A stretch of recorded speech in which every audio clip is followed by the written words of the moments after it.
Bantu, subrek, like dan komen ya teman-teman. Terima kasih. Nama saya Hirman Pasa, berasal dari Kota Kembang, Bandung. Pada saat itu saya menganut agama Islam karena turunan dari orang tua dan nenek moyang saya. Dan pada saat itu juga saya menjadi seorang pendidik di salah satu pondok pesantren di Kota Kembang, Bandung. Jadi pada saat itu saya sakit jantung, bahkan saya harus dirawat di rumah sakit Bromeos, Bandung. Dokter memutuskan saya harus dioperasi karena pada saat itu jantung saya bocor dan jantung saya itu udah biru sebelah.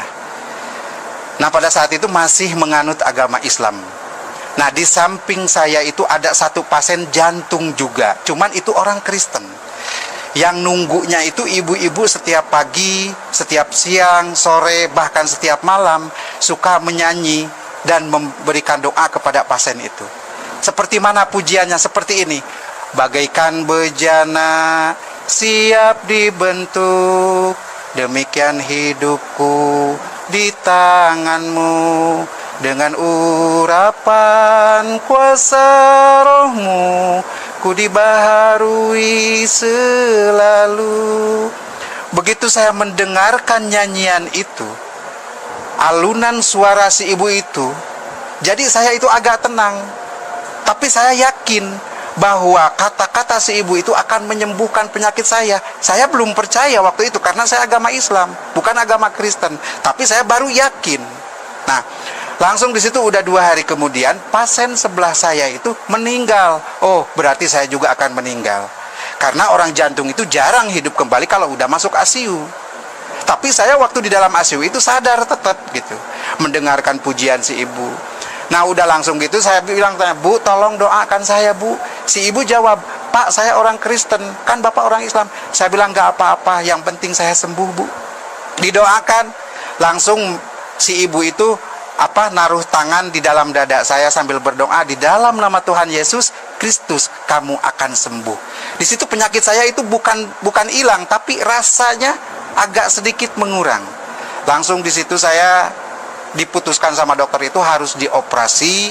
Pada saat itu 2 hari kemudian langsung pasien sebelah saya itu meninggal. Wah, saya juga bakal meninggal gitu pikiran saya, karena di sebelah saya itu dia meninggal. Nah, udah 2 hari kemudian saya pas jatuh mau dioperasi, si ibu itu datang kembali. Kata si ibu itu kepada saya, "Pak, jangan takut, harus tenang, Tuhan pasti tolong." Tapi si ibu sebelum pulang menyimpan aqua di depan saya itu. Saya minum itu aqua, berkurang, saya dibawa ke lab, langsung dokter memutuskan saya tidak jadi dioperasi, sekaligus saya sembuh. Puji Tuhan, luar biasa. Baru doa, baru pujian yang dilemparkan ke badan saya udah sembuh total. Apalagi saya bilang kalau mengikutinya. Nah, pada saat itu gancang ceritanya saya langsung pulang ke rumah karena tidak jadi dioperasi. Saya udah jual apa-apa buat biaya operasi, akhirnya nggak jadi itu dioperasinya. Nah, langsung di situ saya nyari itu alamat si ibu itu, cuman waktu itu saya lupa minta alamat si ibu itu, padahal masih orang Bandung dia. Tapi nggak ketemu sampai saat ini. Nah, di situ saya langsung berpikir gimana caranya, karena saya itu guru atau ustadz di salah satu pondok pesantren, nggak mungkin lah saya bisa didemo. Nah, udah begitu langsung saya bisa ada hubungan kemana-mana, langsung ada ngasih nomor kontak satu pendeta yang berasal dari Jakarta. Langsung saya menuju. Pada saat itu saya udah mengerti gitu ajaran Kristen, tapi saya belum total. Nah, udah langsung saya tinggal di rumahnya pendeta di Jakarta sampai saat ini udah 10 bulan. Luar biasa, Tuhan Yesus menolong saya. Ada satu kenikmatan yang mengikuti ajaran Tuhan Yesus Kristus, ada satu keistimewaan yang kita rasakan pada saat kita dibaptis. Saudara pernah dibaptis? Apa yang rasakan saudara pada dibaptis itu? Pengalaman saya waktu saya dibaptis oleh 2 pendeta. Ya, langsung begitu turun masuk ke kolam baptisan, saya dibaptis. Begitu ditenggelamkan, saya katanya pingsan. Padahal saya bukan pingsan, dibawa salah satu orang, tapi yang saya nggak kenal, ke satu tempat yang luar biasa indahnya. burung-burungnya, air-airnya, taman-tamannya indah sekali. Nah, pada saat itu saya pingsan katanya karena waktu dibaptis itu.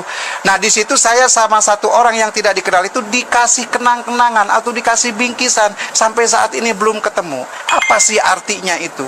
Nah, udah begitu langsung saya, namanya pendeta yang satu udah agak tua, yang satu juga walaupun muda dia gemuk, saya badan gede, langsung ditarik dari kolam baptisan ke atas karena saya pingsan, ya kayak ngangkat karung gitu, gitu kan. Jadi badan saya itu biru semua. Nah, puji Tuhan, begitu saya sadar, begitu saya siuman dari pingsan, saya mencari barang yang dikasih orang yang tidak dikenal itu tidak ketemu. Saya tanya kepada semua orang di situ, pada bengong semua. Jadi apa sih yang berbentuk buku? Bukan, berbentuk Alkitab juga waktu saat itu. Saya belum mengenal benar. Nah, langsung saya setelah dibaptis, langsung saya kembali lagi ke rumahnya Pak Pendeta. Jadi sampai saat ini saya sudah 10 bulan di rumahnya Pak Pendeta. Luar biasa Tuhan menolong saya. Cobaan, kritikan dari keluarga, bahkan sekaligus saya dibuang dari keluarga, bahkan istri tercinta satu pun minta dicerai, anak pun sampai saat ini tidak ada komunikasi dengan saya. Tapi bagi saya nggak apa-apa. Yang penting saya punya Bapa, yang penting saya punya juru selamat. Karena waktu di dalam dulu itu tidak ada juru selamat. Ada juga syafaat. Ya, kalau syafaat itu kalau orang mau syafaat, disyafaatkan. Kalau juru selamat itu beda. Semua orang mengikuti dia pasti jalan. Mungkin ini yang dinamakan Shirathul Mustaqim, jalan kebenaran. Saya pernah pernah membaca di dalam satu kitab Tizan Daruri. Kalau di dalam Islam itu tauhid. Ya, kalau di dalam Kristen itu adalah teologi ketuhanan. Di situ di dalam Tizan dikatakan la ilaha illallah iku maujud, la ilaha illallah iku ma'bud. Kalau orang di masjid kan suka baca itu. La ilaha illallah, tiada Tuhan selain Allah, iku maujud, yang berbentuk. La ilaha illallah iku ma'bud, tiada Tuhan selain Allah kecuali untuk diibadahan. Jadi kita ibadah itu kepada Tuhan yang berbentuk, wujudnya harusnya. Jadi namanya wujud berbentuk itu bisa dilihat, bisa diraba, itu berbentuk, itu wujud. Sedangkan dulu saya itu ibadah kepada Allah. Mana Allahnya itu nggak ada, karena di dalam Al-Quran dikatakan Allah itu tidak punya tempat, bukan di aras, bukan di surga, bukan di neraka. Tuhan itu laisa kamitslihi syai'un di dalam Al-Quran, tidak ada satu tempat pun untuk Allah. Sedangkan Tuhan itu di dalam kata lafaz tauhid itu berbentuk mauzud. Nah, di situ jelas. Jadi sedikit-sedikit sampai saat ini saya menggali bahwa inilah jalan kebenaran. Luar biasa Ibu Bapak Saudara, Isa Al-Masih juru selamat kita itu adalah untuk menyelamatkan kita. Saya sudah 11 bulan berjalan mengikuti Tuhan Yesus Kristus atau Isa Al-Masih. Saya minta dukungan dan doanya, semoga saya diberikan kekuatan dan kesabaran. Dan saya minta doanya juga dari semua pihak untuk Pak Pendeta yang mengurus saya dan keluarganya. Semoga beliau ini diberkati. Jadi saya menghimbau, pesan dari saya, yang sudah mengikuti Isa Al-Masih dari kecil, jangan sampai jadi rugi banget. Kita tadinya dari naik taksi, naik ke beca, memang semua juga kendaraan, tapi rugi banget gitu. Jadi tetap kita sampai mati pun, sampai kemanapun, sampai tua pun, diberikan cobaan apapun, kita harus kuat mengikuti Isa Al-Masih. Karena Isa Al-Masih adalah is the best bagi kita, juru selamat bagi kita semua. Saudara yang terkasih, mungkin inilah yang saya perlu sampaikan. Jadi pesan dan kesan bagi saya untuk semua, yuk mari kita pegang kuat-kuat. Jangan sampai kita jadi mu'alaf. Tuhan memberkati.